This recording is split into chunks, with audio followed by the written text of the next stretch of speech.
Hello students. आज आपने discuss करना है फंक्शंस ऑफ मनी। ठीक है कि मनी के किहड़े फंक्शंस मेनली जोड़ा है मनी के 3 फंक्शंस ने। Primary functions of money, secondary function of money and the other function जिन्होंने आप कॉन्टीजेंट फंक्शन ऑफ मनी भी कहते हैं। फर्स्ट है साढ़े को प्राइमरी फंक्शन ऑफ मनी कि मुद्रा का जोड़ा मुढ़ले कार्य की है। ये साढ़े को आना फर्स्ट है medium of exchange. Medium exchange मतलब की है कहता वटांदरे का माध्यम आ। As a medium of exchange के तौर पर असी जोड़ा मुद्रा यूज़ करते हैं, मनी यूज़ करते क्योंकि पहले समय की होंगे कि बाटर सिस्टम से। ठीक है, कोई भी आप वस्तु दे के वस्तु जी परचेज करते सी। बट अज के टाइम के की है कहता कि असी जोड़ा बाटर सिस्टम करना सी, बाटर सिस्टम ही है। ठीक है, खरीदनिया सी वस्तुएं हैं but as a medium exchange के तौर पर आप जोड़ा मुद्रा उन्होंने असी यूज़ करते हैं। कोई भी सबसिडियाँ प्रोड्यूस की जानियाँ, कोई भी गुड्स प्रोड्यूस की जानियाँ, एक पर्सन के द्वारा कहता कि गुड्स जी सेल करके पैसा जोड़ा है वो कमा लिया जाता है और उस पैसे जोड़ा मनी को खर्च करके कोई दूसरी वस्तु जी परचेज कर ली जाती, जिद करके as a medium of exchange आप मुद्रा यूज़ करते हैं। उस तो बाद साढ़े को है मैजरमेंट ऑफ वैल्यू। मुद्रा का माप करना। कोई भी कॉमोडिटी है, ठीक है, उन्होंने असी मैजर जोड़ा मुद्रा के रूप में पैसे रूप में ईजीली कर सकते हैं। तुम कोई भी गुड्स जी परचेज करते, फॉर एग्जाम्पल तुम पेन परचेज किया, वो प्राइस है 5 रुपीज़। तुम दस सकते हैं कि थोड़े पेन की जी वैल्यू आ कि 5 रुपीज़ के बराबर आ। ठीक है, उन्होंने असी मैजर कर सकते हैं जिद करके मान लो कि कोई भी तुम टेबल या चेयर परचेज करते हैं, चेयर है वह प्राइस है मान लो 600। आप दस सकते हैं कि साढ़ा जो प्रोडक्ट असी परचेज किया वो वैल्यू हैगी 600 के बराबर, जिद करके कोई भी प्रोडक्ट है कहता कि वो वैल्यू मैजर करना है। ठीक है, मैजरमेंट ऑफ वैल्यू आ माप करना है वो असी मुद्रा के रूप में आसानी के कर सकते हैं। नैक्सट है साढ़े को सैकेंडरी फंक्शन ऑफ मनी। ठीक है, इस तो इलावा कहते कि सैकेंडरी फंक्शन साढ़े को आ जाते। सैकेंडरी फंक्शन के फस्ट है साढ़े को stand of defer payments. Defer payments की होनी है जी आप पहला भी गल की सी कि जिदा मान लो कि कोई भी प्रोडक्ट है तुम अज परचेज किया, ठीक है, वो जी पेमेंट आ तुसी आने वाले नैक्सट टाइम के आने वाले साल के करनी चाहते हैं।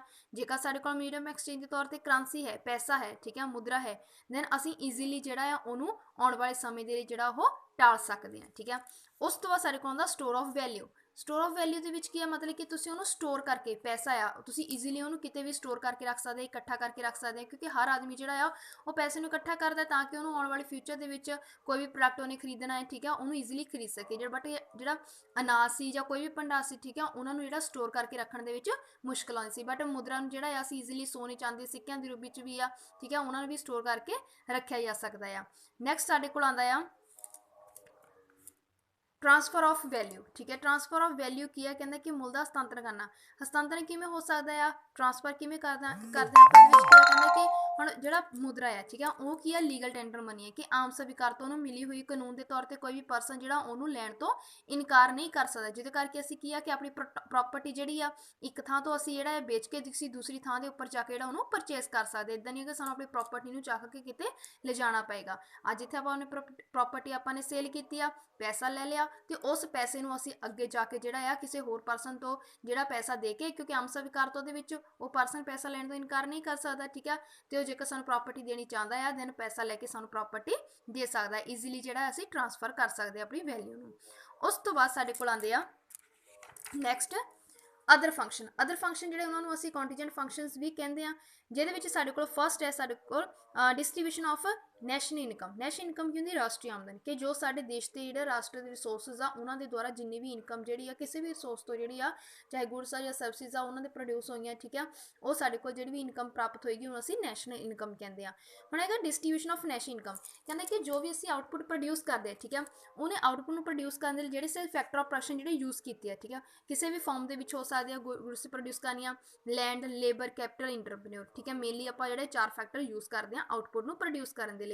हम कि कहते कि पहले समय में कि जेकर असी लैंड यूज़ की मतलब रेंट पे करेंगे, रेंट जोड़ा कि असी जो अनाज प्रोड्यूस होया हम वो थोड़ी देवे, जिद करके की कि पेमेंट जी आप मुद्रा के रूप में ईजीली कर सकते हैं। कोई भी परसन आ, ठीक है, लेबर आ, लेबर तुम लगाई उन्होंने वेजिस देनिया वो किस फॉर्म के हो सकती मनी की फॉर्म के, जिद करके आमदन जी वंड आ उन्होंने करने जोड़ा बहुत ज़्यादा ईजी हो गया है।